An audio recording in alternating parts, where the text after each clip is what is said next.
The hall was colder than the morning outside, cold that rose through the marble floor and into your bones. You could feel it even through the thin slippers, the only part of you not swaddled in silk. The gown was too heavy for your frame, layer upon layer of ivory brocade stitched with gold thread, each fold pressing against your ribs like a quiet warning. The pearl circlet slid once on your head before a hand behind you set it straight. No one asked if it hurt. No one asked if you could breathe. Incense curled through the air in ribbons, sweet and suffocating. The priests had been chanting since dawn, their voices low and endless, filling the vaulted ceiling like water rising in a well. On either side of the aisle, faces turned toward you. Not in celebration, not really. Their smiles were thin, polite, the kind used at funerals and political dinners. Behind them, the carved pillars threw long shadows over the rows of nobles, each one calculating the cost and advantage of what they were about to witness. You were 11, and the man waiting for you at the far end of the aisle, King Corvinar, ruler of Virelia, your uncle by blood, was 37. His hands were folded in front of him, the heavy chain of state glinting at his throat, eyes fixed on you with an unreadable stillness. He did not smile. What you walked toward was not love, it was survival. For him, for his throne, for the fragile web of alliances your body was meant to secure. But for you, survival meant something else entirely. And before we go further, I want you to imagine being in her place. To imagine what it meant to have your life signed away before you even understood what it meant to live it. If these untold histories matter to you, if you believe the voices of girls like Alenia should not be lost, then subscribe now. This is where we remember them. The music began. Slow, deliberate, the kind that seemed to measure each step for you. The train of your gown trailed behind, carried by two girls older than you, their eyes lowered. The scent of beeswax candles thickened as you passed the altar. Brother Taran, the royal confessor, looked at you once, just long enough to betray the hesitation in his blessing. When Corvinar took your hand, his fingers were warm, the grip steady and final. The vows came in a language older than either of you, spoken by the priest as if carved into stone. You repeated them without thinking, your voice a thread in the air, swallowed by the acoustics of the chamber. The ring slid onto your finger, gold so cold it felt wet. Applause rose, restrained and dutiful. In the gallery, your mother, Queen Dowager Marin, sat in shadow, hands clasped in her lap, her face composed into the mask the court had taught her long ago. The feast began before you could swallow the dryness in your mouth. Platters of roasted game and sugared fruits filled the tables. Laughter rolled like distant thunder, but no one looked directly at you, unless they had to. Corvinar drank deeply, his gaze roaming over the assembled lords and ladies with the satisfaction of a man who had just acquired not a wife, but an unbreakable piece in a political game. When the final toast was given and the torches along the walls burned lower, a herald's voice announced the moment all had been waiting for. The bridal procession formed, a narrow corridor of bodies and candlelight leading to a door you had never passed through before. You rose. The gown whispered against the marble as you walked, Corvinar's shadow stretching long beside you. Behind the door the air would be different, closer, warmer, and whatever waited there would not let you come back the same. It was said in the council chambers that the marriage was inevitable. Not for love, not even for convenience, but for the purity of the Virelian bloodline. In the royal annals, cousins had wed cousins, uncles had taken nieces, and brothers had stood at the altar with their sisters, all under the solemn blessing of the church. Each union was written as a triumph, never as a theft. Your own name would now be added to those pages, pressed into history alongside women whose faces had long since faded from memory. Behind the carved doors of the king's private study, the reasoning was stripped bare. Lord Bastian, Corvinar's younger brother, had been the first to voice it aloud. Keep her close, and no rival claim can grow. He spoke as if you were a jewel to be locked in a chest, a piece of gold that might otherwise be stolen. Corvinar listened, silent, fingers tapping against the arm of his chair, while the other advisors nodded. A niece was safer than a foreign princess. A child was easier to mould than a widow with her own loyalties. The people beyond the palace walls heard another version, that the marriage was a blessing from God, meant to unite the family after years of border wars and to honour the late king, your father. The priest repeated it in sermons, the merchants whispered it in the market. Yet in the kitchens, in the stables, and along the servants' corridors the talk was sharper. Some said the king feared you might be used as a bargaining piece by another house. Others said he feared the look in your mother's eyes, the quiet defiance that had survived widowhood. On the night of the feast, while music and wine softened the hall, letters were moving in shadow. One, sealed in black wax, left through the south gate under the sleeve of a messenger in plain clothes. Another, bearing the crest of a neighbouring duchy, arrived with no announcement and was taken straight to the king's chamber. You would never know their contents, only the way Corvinar's gaze lingered on you afterward, measuring as though calculating what you might one day cost him.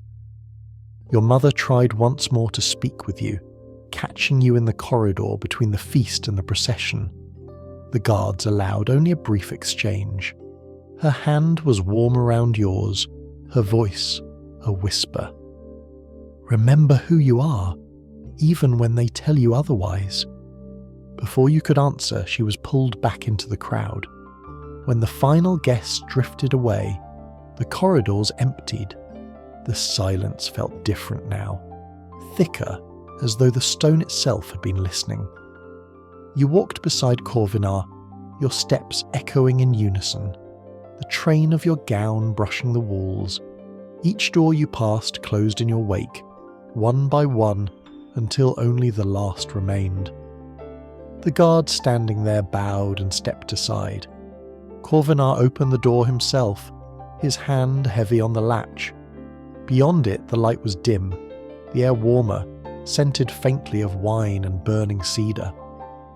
As the door closed, behind you, the world beyond ceased to exist and the walls pressed closer. They told you the palace was yours now. Every hall, every chamber, every garden, a queen's domain. But it didn't take long to see the truth. The moment you stepped beyond your rooms, eyes followed you. Not just from the courtiers in their jewelled gowns, but from the servants standing still in the corners, the guards at every door, the scribes with their quick glancing looks. Each movement you made, the way you held your hands, how long you lingered at a window, which dishes you touched at the table, was noticed, recorded somewhere in someone's mind. It was in those first weeks that you met Lady Isolde Pharamond. She came to you with the easy grace of someone who knew how to move without drawing suspicion. Slender, draped in muted blue and grey, her dark hair hidden beneath an embroidered veil. She seemed unremarkable beside the glittering courtiers. But you noticed the difference. She didn't flinch when she met your gaze. She poured your tea without asking questions, adjusted your sleeve without remarking on your posture, and once, when a pair of noble women whispered just loud enough for you to hear, she shifted her position so their words would fall away unheard. Brother Taran was different. His presence was less a shield than a shadow.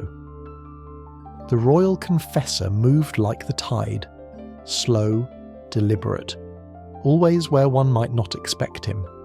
His bald crown caught the light of chapel candles, his lined face unreadable.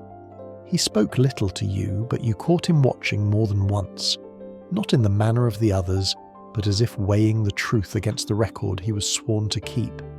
Meals were the worst. The high table stretched like a battlefield, with Corvinar at the head, his gaze moving between his guests and you. Conversation was never private. A murmur at your elbow could be repeated, altered, and find its way back to you before nightfall. You learned quickly that saying nothing was safer than answering even the simplest question. Days blurred into a quiet performance. Rise at dawn, walk the garden paths, attend the court, sit beside the king. Your face was trained to stillness, your voice to softness.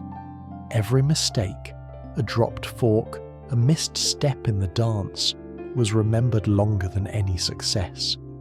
It was Lady Isolde who taught you how to vanish in plain sight. If they forget to look at you, she said one morning as she laced your gown, they cannot decide what you meant by looking back. You practiced it. The slight bow of the head, the absence of reaction, the way to seem present without being reachable. But the cost of stillness grew.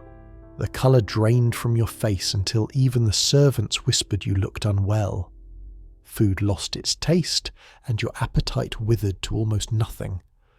The sleeves of your gowns hung looser at the wrists. At first, Corvinar noticed only to comment that you were too thin for the state portraits. Later, he said nothing at all.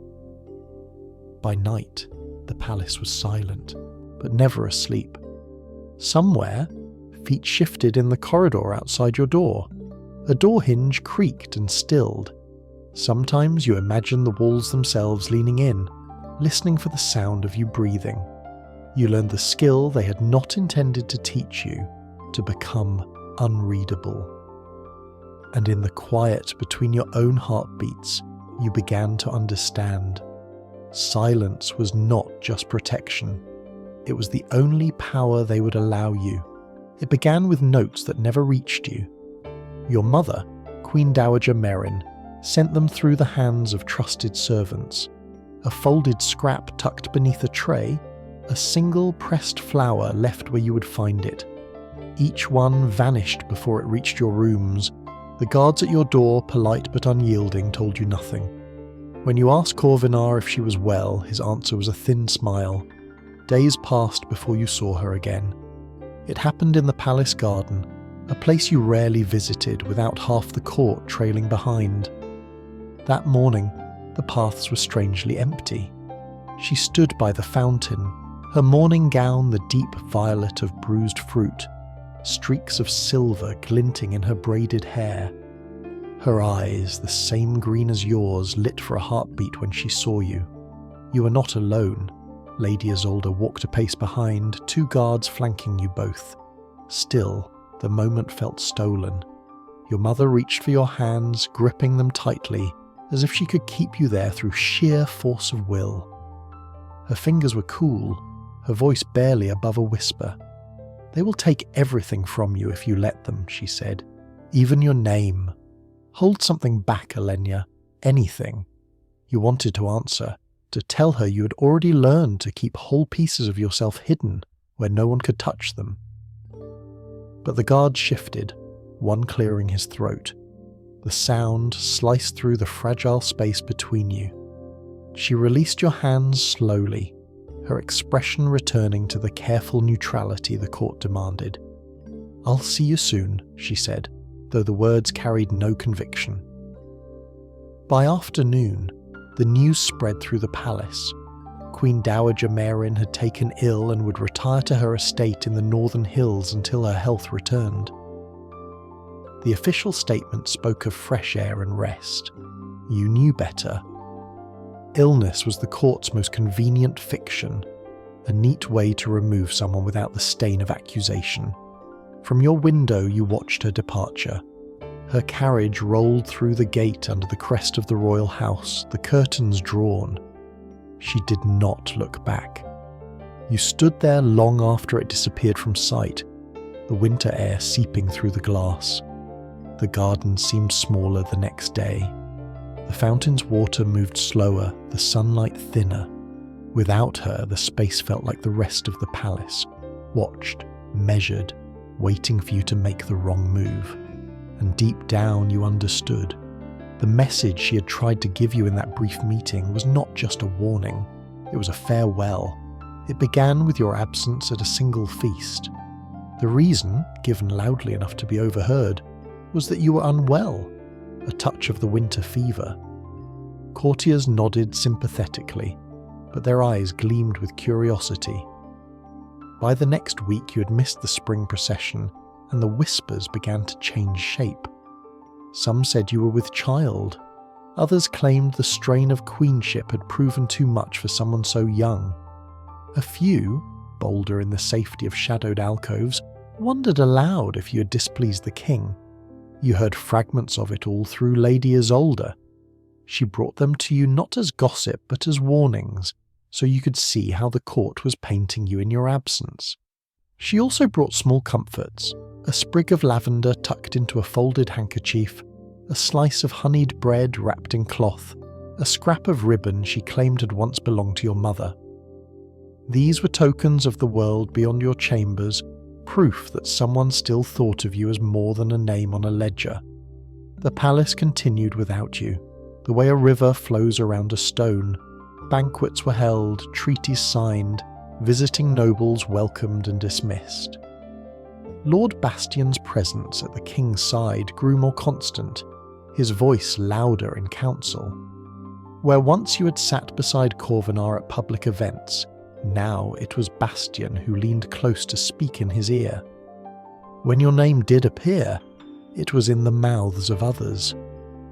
They would say the Queen is resting, they would say. The Queen is under the care of the physicians. Sometimes it was, the Queen prays daily for the realm, as though you were cloistered away in some holy chamber. You became a story they could rewrite at will, and each retelling moved you further from the truth. Once, Isolde dared to sneak you into the lesser gallery during a council session. You sat behind the carved screen, the latticework hiding your face but letting the sound through. They spoke of you as though you were a distant relative, an abstract responsibility. One lord suggested sending you to the coastal retreat until her constitution improves. Corvinard did not agree, but neither did he defend you. His silence carried the weight of permission. In the mirror, you noticed the changes they were already whispering about, the hollows beneath your cheekbones, the way your gowns seemed too large at the waist, the faint shadows beneath your eyes, like bruises that never healed. You no longer recognized the girl who'd walked down the aisle in ivory and gold. One afternoon, as rain streaked the window panes, you heard voices in the corridor outside your chambers. The tone was brisk, businesslike. The royal tailor had been summoned. Corvinard's instructions were clear. He required a set of silk garments of the finest weave, lined in silver thread. The tailor asked if they were for a coronation or a wedding. The answer came without hesitation. "They are for her burial," the king said. The word struck the air like a dropped stone, and then the footsteps receded. You sat frozen in your chair, staring at the rain sliding down the glass. Outside, the river swelled with the storm, carrying unseen things away. Inside, you felt the walls draw a little closer. It happened in the quiet hour before dawn, when the corridor still smelled of last night's extinguished torches. No announcement, no gathering of physicians, only the sound of hurried footsteps outside your door, the rustle of fabric as someone entered and then stopped, as if unwilling to cross the threshold. When Lady Isolde reached you, your skin was already cool beneath her touch. Your eyes were closed, your lips faintly parted, as though you had drifted into sleep and simply forgotten to wake.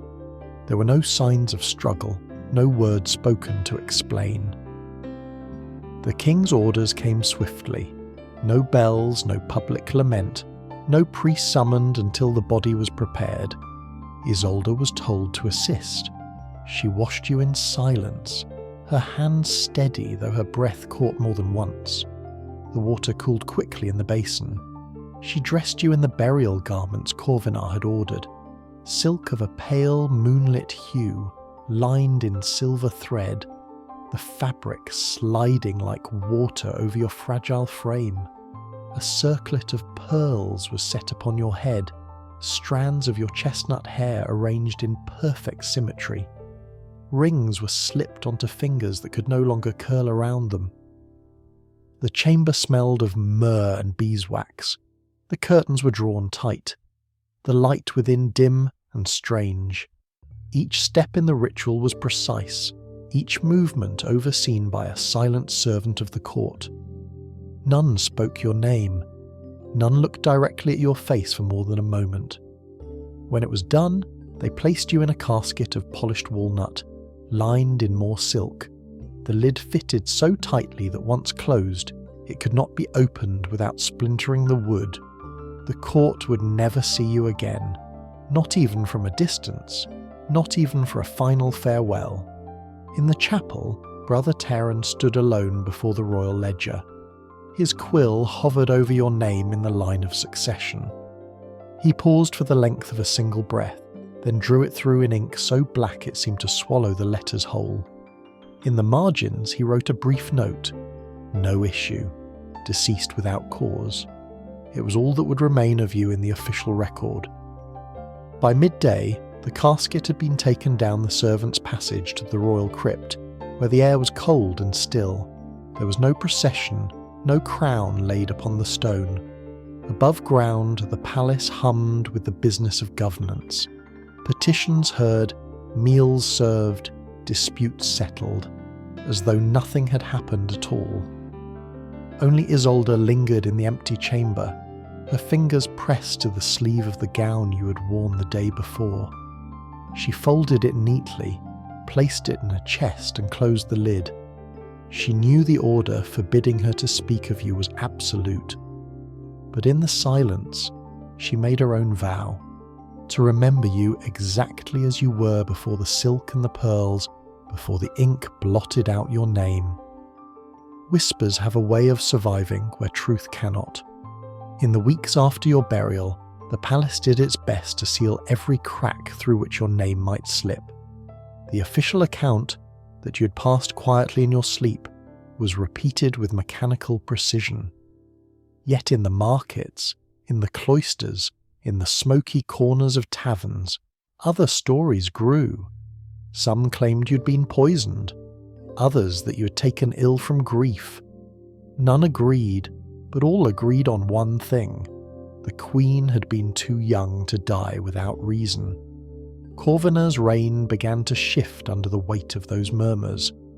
Where once he had stood in the great hall with the poise of a man unshakable, now he moved with a sharper edge, as though every question concealed an accusation. His council grew smaller, Lord Bastion's voice louder. Envoys from neighbouring realms began to choose their words more carefully, their letters arriving with fewer assurances. Far from the capital, Queen Dowager Marin kept to her estate in the northern hills. Her exile was painted as rest, yet the guards at her gates told another story. She walked the gardens alone, her mourning gowns deep into black, her correspondence reduced to the barest necessities. Those who glimpsed her swore she carried something folded in her hand. A piece of silk, they thought, worn thin from being held too often. In the palace, Lady Isolde kept her own relic. Hidden at the bottom of a chest beneath her linens lay the ribbon she had once placed in your palm, now faintly scented with the lavender she had tucked beside it. She never spoke of you, but her loyalty was visible in the thing she refused to do, the questions she would not answer, the silences she allowed to stretch until they closed the subject entirely. Brother Taran continued his duties, the royal ledger now without your name. He walked the chapel aisles with the slow tread of a man counting each step as penance. When he passed the crypt, his eyes would flick toward the sealed door, but he never entered. The weight of the black ink in the margin seemed to follow him, a mark not just on the record but on his own conscience. The court adapted quickly, as it always had.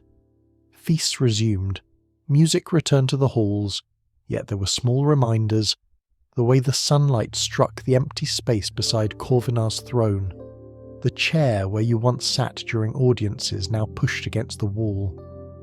And in a far corner of the great hall, barely visible behind a tapestry, stood the child-sized throne carved for your coronation. No one had bothered to move it. Dust settled over the gilded arms, dulling the gold, softening the lion heads into vague shapes. It sat in shadow, waiting for someone who would never come.